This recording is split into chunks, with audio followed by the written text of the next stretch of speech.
Apreciados oyentes, muy buenos días. Esto es Reflexiones Matinales, Llave de David.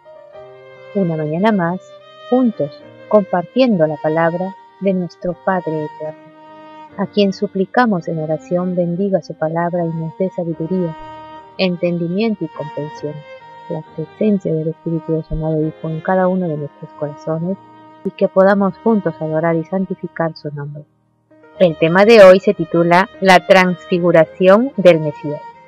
El texto bíblico lo encontramos en el libro de Mateo, capítulo 17, versos del 1 al 3, que dicen: 6 días después, Yahshua tomó a Pedro, a Jacobo y a Juan, su hermano, y los llevó aparte a un monte alto, y se transfiguró delante de ellos, y resplandeció su rostro como el sol, y sus vestidos se hicieron blancos como la luz. Y he aquí, les aparecieron Moisés y Elías, hablando con él.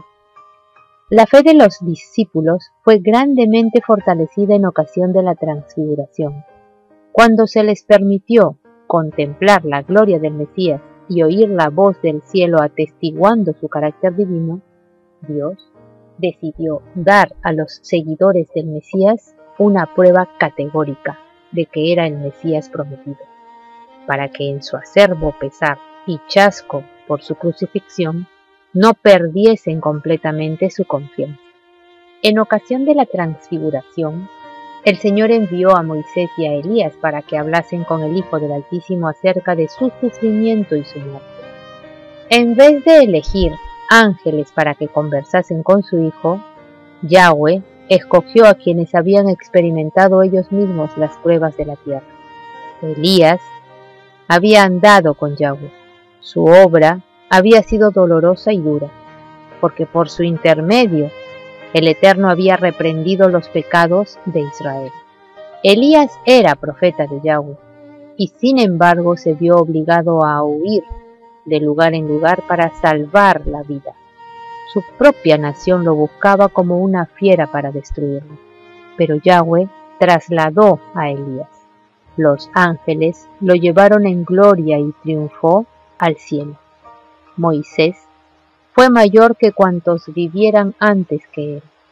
Yahweh lo honró en extremo, concediéndole el privilegio de hablar con él cara a cara, como un hombre habla con un amigo. Le fue permitido ver la brillante luz y la excelsa gloria que envuelve a Yahweh. Por medio de Moisés, libró el Eterno a los hijos de Israel de la esclavitud de Egipto. Fue Moisés un mediador entre Yahweh y su pueblo, y a menudo se interpuso entre ellos y la ira del Eterno. Cuando Yahweh se irritó en extremo contra Israel por su incredulidad, sus murmuraciones y sus horrendos pecados, fue probado el amor de Moisés por los israelitas. Yahweh se propuso destruir al pueblo de Israel y hacer de la posteridad de Moisés una nación poderosa. Pero el profeta demostró su amor por Israel intercediendo fervorosamente por ese pueblo. En su angustia suplicó a Yahweh que borrase su nombre de su libro, o que aplacara su ira y perdonase a Israel. Cuando los israelitas murmuraron contra Yahweh y contra Moisés porque no tenían agua, lo acusaron de haberlos llevado a morir al desierto a ellos y a sus hijos. Yahweh oyó sus murmuraciones y mandó a Moisés que hablase a la peña para que el pueblo tuviese agua. Moisés golpeó la peña con ira y se atribuyó la gloria del éxito.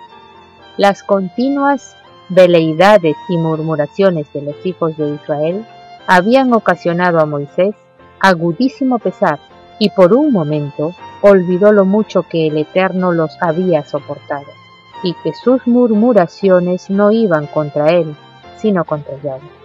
Pensó Moisés solo en sí mismo en aquella ocasión, al considerar cuán profundamente lo ofendían los israelitas y la escasa gratitud que le mostraban a cambio del intenso amor que por ellos sentía.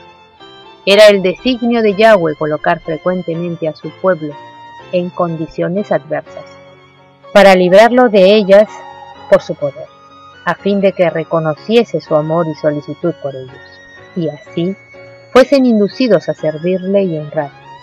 Pero en aquella ocasión Moisés no honró a Yahweh ni engrandeció su nombre ante el pueblo, para que éste glorificase al Eterno, y por ello incurrió en el desagrado del Eterno. Cuando Moisés bajó del monte con las 2 tablas de piedra y vio a Israel adorando al becerro de oro, se airó grandemente y arrojando al suelo las tablas, las hizo pedazos. Moisés no pecó en esto, se airó por Dios, celoso por su gloria, pero pecó cuando, cediendo a los impulsos naturales de su corazón, se arrogó la honra debida a Yahweh, y por este pecado no le dejó Yahweh entrar en la tierra de Canaán. Moisés pasó por la muerte, pero Miguel bajó y le dio vida antes que su cuerpo viese la corrupción. Satanás trató de retener ese cuerpo, reclamándolo como suyo, pero Miguel resucitó a Moisés y lo llevó al cielo. Satanás protestó acerbamente contra Yahweh, llamándolo injusto por permitir que se le arrancase su presa.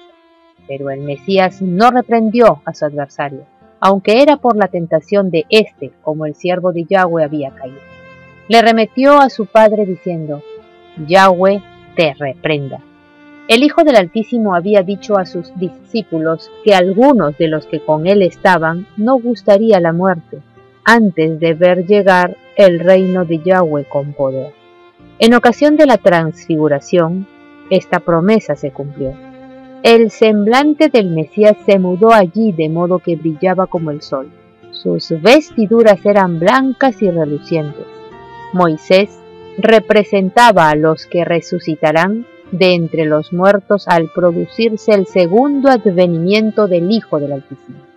Y Elías, que fue trasladado sin conocer la muerte, representaba a los que, cuando vuelva el Mesías, serán transformados en inmortales y trasladados al cielo sin ver la muerte.